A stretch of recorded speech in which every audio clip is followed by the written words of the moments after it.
bahwa Nabi Shallallahu Alaihi Wasallam pernah bersabda, "Ingatlah bahwa di dalam jasad itu ada segumpal daging. Jika ia baik, baik pula seluruh jasad. Jika ia rusak, rusak pula seluruh jasad. Ketahuilah, sesungguhnya ia adalah qalbu." Hadis riwayat Bukhari dan Muslim. Unsur penting dari akal atau berpikir itu adalah organ tubuh berupa otak yang sehat. Dan dengan adanya objek yang terindra, diidentifikasi oleh penginderaan yang berfungsi baik, lalu diolah dan ditafsirkan dalam otak berdasarkan pengetahuan yang dimiliki atau yang disebut dengan al-ma'lumat as-sabiqah. Lalu akan lahir pemikiran. Proses pemikiran yang benar akan melahirkan pemahaman yang benar, yang menjadi dasar bagi perilaku yang benar.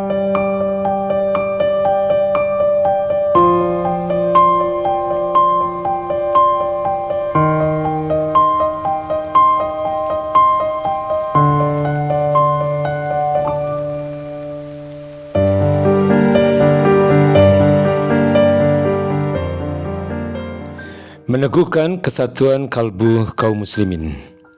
Rekam jejak perjalanan hidup Rasulullah Shallallahu Alaihi Wasallam dan para sahabat adalah rekam jejak keikhlasan, pengorbanan, ketawakalan, dan keyakinan kepada Allah Subhanahu Wa Taala. Seluruhnya menjadi pelajaran berharga bagi kehidupan, terutama bagi mereka yang meniti jalan perjuangan Islam, menyeru manusia kepada Allah dan merepresentasikan kehidupan yang bermanfaat bagi orang banyak, bahkan bagi peradaban. Rasulullah Shallallahu Alaihi Wasallam dan para sahabat berjuang secara berjamaah, tidak sendiri-sendiri. Seluruhnya bersatu dalam satu keyakinan, satu pemikiran, dan satu derap langkah. Mereka mengamalkan perintah berpegang teguh pada dinul Islam dan membuktikan diri dengan berdakwah secara berjamaah. Berbagai rintangan yang menghadang pun berhasil dihadapi dan diatasi. Sebagai ujian yang menempa para pejuang, benarlah ungkapan berikut ini.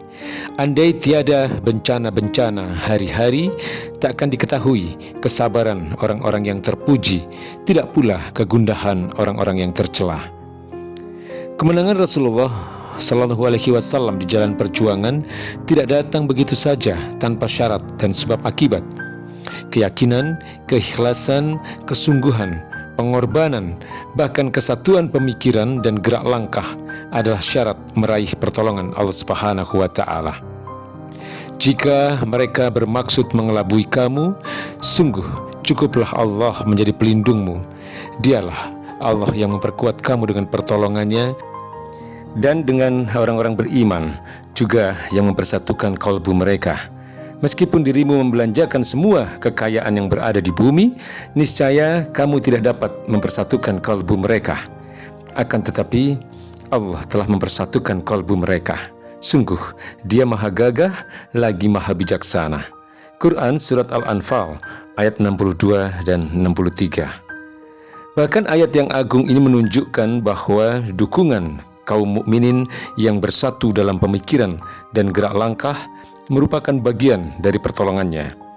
Pertolongan Allah Subhanahu Wa Taala jelas tak ternilai harganya dan tidak bisa dibeli dengan seluruh harta dunia.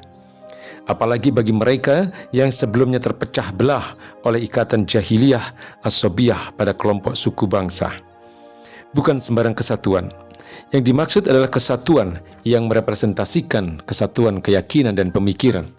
Ini karena lafal qulub, bentuk plural dari kalbu, dimaknai oleh para ahli bahasa Arab berkonotasi akal atau daya pikir.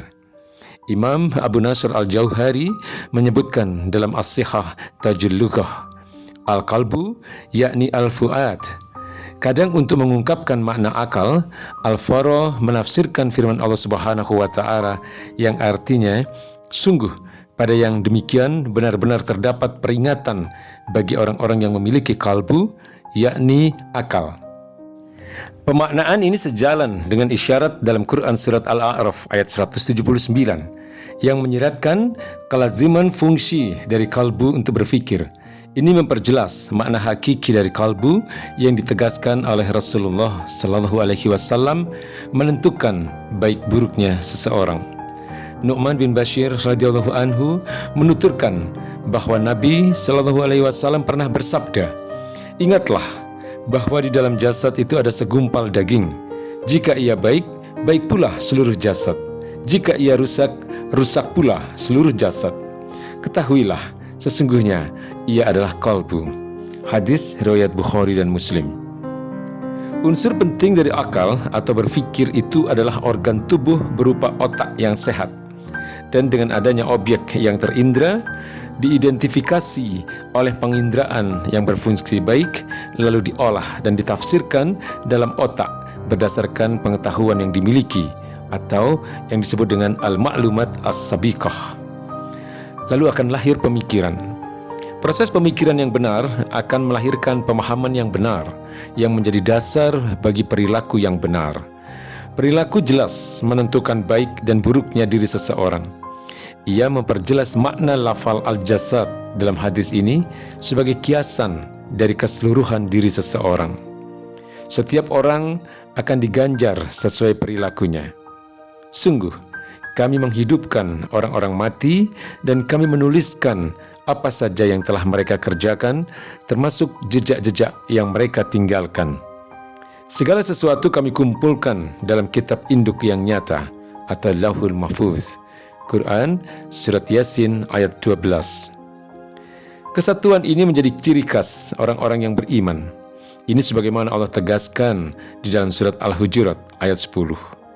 Ini juga diperjelas oleh perintah untuk berpegang teguh pada tali dinullah yang menyatukan kalbu.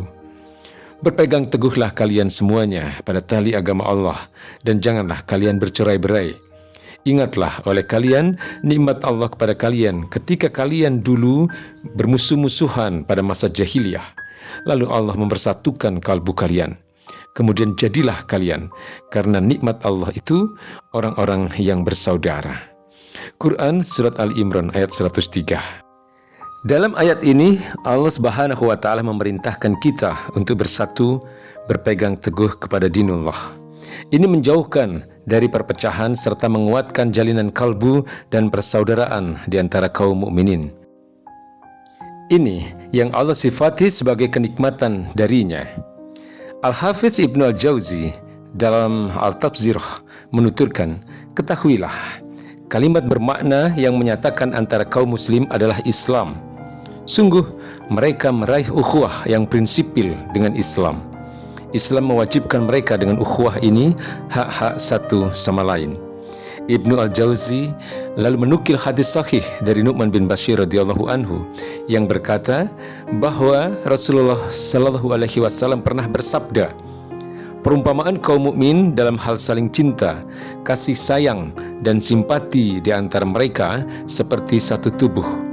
Jika salah satu organ sakit, maka seluruh tubuh terjaga, tidak bisa tidur dan demam. Hadis riwayat Bukhari, Muslim, Ahmad dan At-Tabrani. Rasulullah sallallahu alaihi wasallam pun bersabda, sungguh seorang mukmin bagi mukmin yang lain berposisi seperti kepala bagi tubuh. Seorang mukmin akan merasakan sakitnya mukmin yang lain seperti tubuh ikut merasakan sakit yang menimpa kepala. Hadis riwayat Ahmad dan Ibnu Al-Mubarak. Kebalikan dari karakter kaum mukmin, berpecah belah adalah karakter kaum yang celaka. Allah melarang kaum mukmin bercerai-berai setelah Allah memerintahkan mereka bersatu dalam ketaatan kepadanya dan kepada Rasul-Nya. Taatlah kepada Allah dan Rasul-Nya dan janganlah kalian berbantah-bantahan sehingga kalian menjadi gentar dan hilang kekuatan kalian. Bersabarlah, sungguh Allah beserta orang-orang yang sabar. Surat Al-Anfal ayat 46. Ayat yang agung ini menegaskan bahwa perpecahan akan menyebabkan kehilangan kekuatan. Tragedi yang menimpa kaum muslim hari ini adalah pesan kepada kita. It's time to be one ummah. Inilah saatnya kita bersatu. Wallahu a'lam bishawab.